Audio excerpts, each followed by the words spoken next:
Welcome to Warehouse Automation Matters. I'm your host, Mary Hart, and I'm here with Mike Geiger, VP of IT at KSP Fulfillment, to talk about what it takes to hit 10 million robotic picks and how continuous improvement and smart automation are the present and future of 3PL operations. Welcome to the show, Mike. Thank you so much. So let's start with that big milestone of 10 million picks that you reached 2 months ago. What did that moment mean to your team, and what kind of operations and volumes are behind that number? It meant the world to the team to make 10 million picks. Obviously, like I said, technology is kind of paramount to our to our organization. We've always been a forward-leaning, tech focused organization. We've been on a journey with Locust for just a little over a year now, and we're very proud of that number. I think it kind of came as a surprise to the team that there's kind of that much volume, and when it's displayed for them, and when everything is kind of busy bees watching the robots and things like that out there at work, it kind of says, oh gosh, this is a lot easier to do, and 10 million pick milestone kind of snuck up on everybody. But from a volume perspective, we're averaging orders somewhere in the neighborhood of like 6,000 every 30 days. So those are some of the the reasons that there is such a high volume turnout and throughput. So they're able to do 5,000 orders, 30,000 lines, and close to 1 million to 1.5 million picks a month, which is a pretty daunting task. But when you have automation partners such as Locust, it makes it a lot easier. So knowing that you're hitting 1 million to 1.5 million picks a month, you're going to hit 20 million in no time. Yeah, actually, probably as we speak, we're nearing the end of our little celebration here in our talk. Right, is 10 million, but we're behind what's actually happening on the floor. But that's fantastic. So can you take us back to when you first introduced automation into your warehouse and share the starting point? What caused you to bring that in to your warehouse? Yeah, I think a lot of different factors, right? Like I said, is continuous improvement is one of our core values at KSP. First off, we live it every day. We try to be 1% better than the day before. All those types of things, right? So that's a key initiative. Like I said, we're always been forward leaning in a kind of a tech focused company. The need for stability and predictability within our labor market that's kind of the biggest point. So once we started seeing some of those volumes, we would start to fluctuate with labor to such a point where it wasn't predictable. So it became a necessity to explore our options in the robotic space. I've been a big proponent of the robotics and the EMRs since I've been in the industry. So it was just kind of a no nonsense solution, right? And it does help us to stabilize kind of our labor and our labor spend, and it helps make things easier for the workers that are here. Helps with training times. It helps with everything. They're able to be more comfortable. They're able to hit their throughput goals. It's a lot easier on them.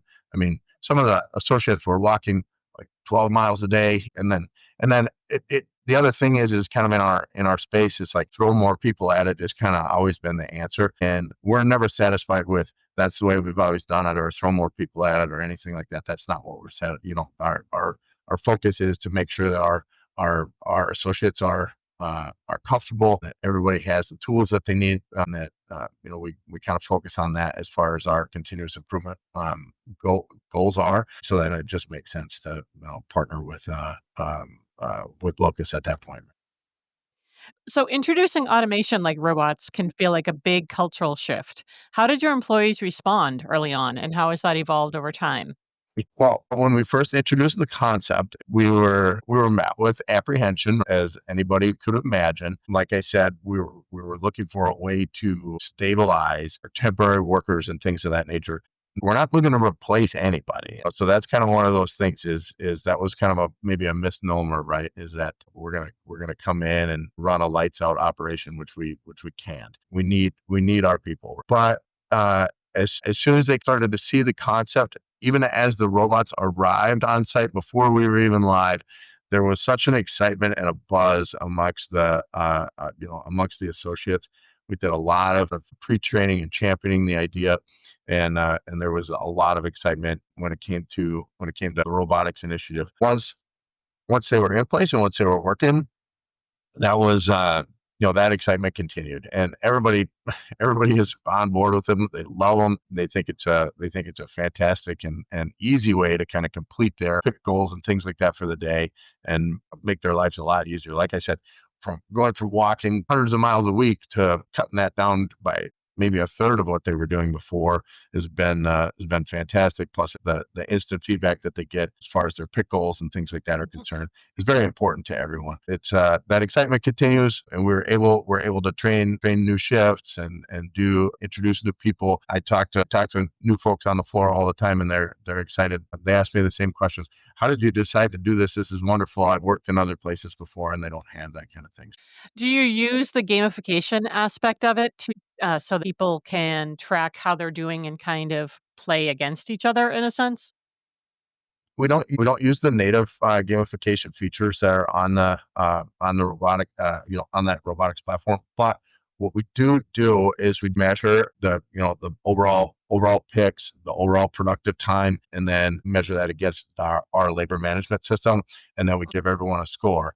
And they're very interested in how they're doing or how they kind of rank amongst their peers. So competition is in it, is just kind of part of the whole system. So they do want to know, and they do ask the supervisors and things like that all the time of where they're at or where they stand. So they're always keeping an eye on it. The boards that we have up that display all the metrics and the number of picks and the leaders and things like that, they're always looking up at it when they're walking and going through the warehouse, looking up at it when they're going to break and things like that. So even though it's not on the bot and we're not tracking the leaders throughout the day like that, everybody is interested and engaged in it. So So, from your perspective, what's been the most measurable improvement since implementing warehouse automation, be it speed, accuracy, labor efficiency?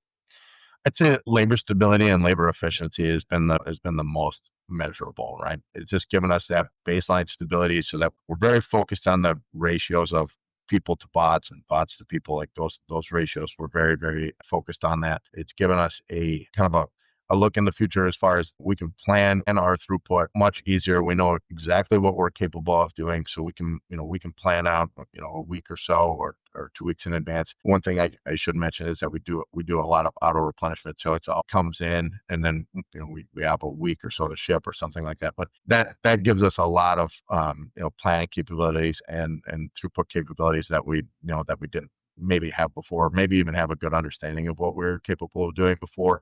There's all kinds of things that are fringe benefits, right? It's just like I said, the training, the people's visibility, their overall their well-being just in the warehouse, that as a whole shows that in KSP we do care. We do care about those associates and their experience throughout the day, and it shows that. So those are kind of some of the non-measurable items, fringe benefits as I call them. But that's those have been the biggest things, obviously.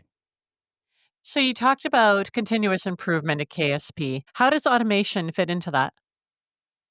Well, continuous improvement is, as I said, one of our core values, and the way we define it is continuous improvement every day. So it's not something that we take lightly. We're always tweaking, always making sure that we can, whether that's move things around the warehouse or introduce automation. But as far as my role is concerned, automation is number one. So we're always looking at ways, whether that's robotics initiatives or whether that's just automating different processes that we do throughout the day, or whether that's even automating ways that we save data, or however that is. So automation is always kind of at the forefront of exactly what we're doing every day. So it's part of my discussion all the time with my team. It's like, what's the next thing that we can automate? What's the next thing that we can do? Whether that's just a task on a spreadsheet or something that somebody's doing, or whether that's something that we're doing out in the warehouse that can be more impactful with robotics or whatever that is. So that's how that fits in. It's a constant thing for us. Perfect. So, your site mentions your ability to flex and scale with client growth. Can you talk about how automation has enabled you to better serve your customers, especially during peak times? Yeah, absolutely. Like I said, our ability to stabilize and understand exactly what we're capable of helps us to be able to talk with our clients, and our client relationship. Actually, a huge testament to our customer experience team is they're always embedded with the customers to try to understand exactly what those volumes look like and what the coming seasons and things like seasonality is going to look like for them. Seasonality is something that in my tenure in logistics has been kind of overshadowed, right? So there's not really a season anymore because there's a lot more stability within logistics. The ability to scale, especially with the RaaS model as a robot as a service, to be able to get in flex bots whenever we need, and to be able to then adjust the personnel ratio to those bots is is our kind of our number one scalability. In fact, I have 25 more that are going to be here in 15 days, and then we have 25 more that'll be here in October. So we're going to beef up the fleet, and that's easy for us to do. It's easy as a as a partnership. We can say these are the volumes that we expect, and then we can bring in more, and then that helps us to then again stabilize uh, uh, the the employees and associates. Right? Say we need this many because of our ratios, and that's that's how we can accomplish scalability. So, what has changed in your conversations with prospective customers since automating your operations?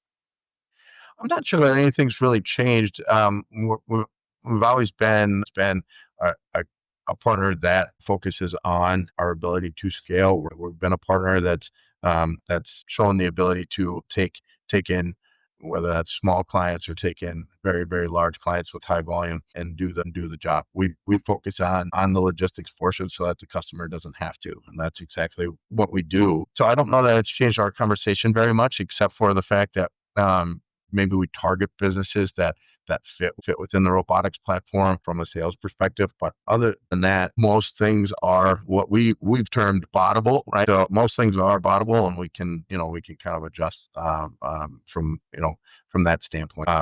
There's not a whole lot that's changed, except for our customers are excited about it. Potential clients are excited about it. It's a good conversation piece, obviously. A great place to start. So, you've mentioned that you're looking to automate everything you can. What's next on your roadmap for innovation? Are there any new technologies or process upgrades that you're exploring?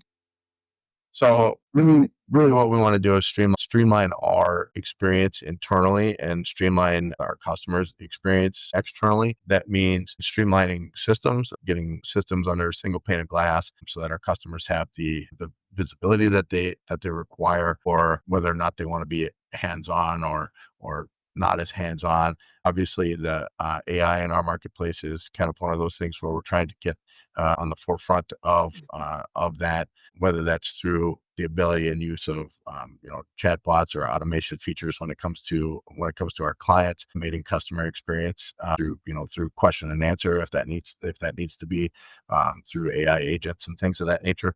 That's kind of my biggest push right now, and a lot of that kind of goes into our system. Obviously, from an operations standpoint, we want to make sure that our operations team has a standardized process that they can follow. They're not having to hop out into a bunch of different programs and things like that, and that everything has the same look and feel, even from picking on a robot or picking on a handheld device or whatever that is, and making sure that everything kind of has the same look and feel for them, so that they're not having to remember where to go, or hey, this is something that I need to do in this system or that system, or things of that nature. So that's kind of the big push that I have right now, is kind of streamlining and optimizing all the different processes that we have when it comes to just technology in general. So, one last question. If another 3PL came to you and they want to ask about warehouse automation, what advice would you give them, especially when it comes to choosing the right automation partner? If that's a great question.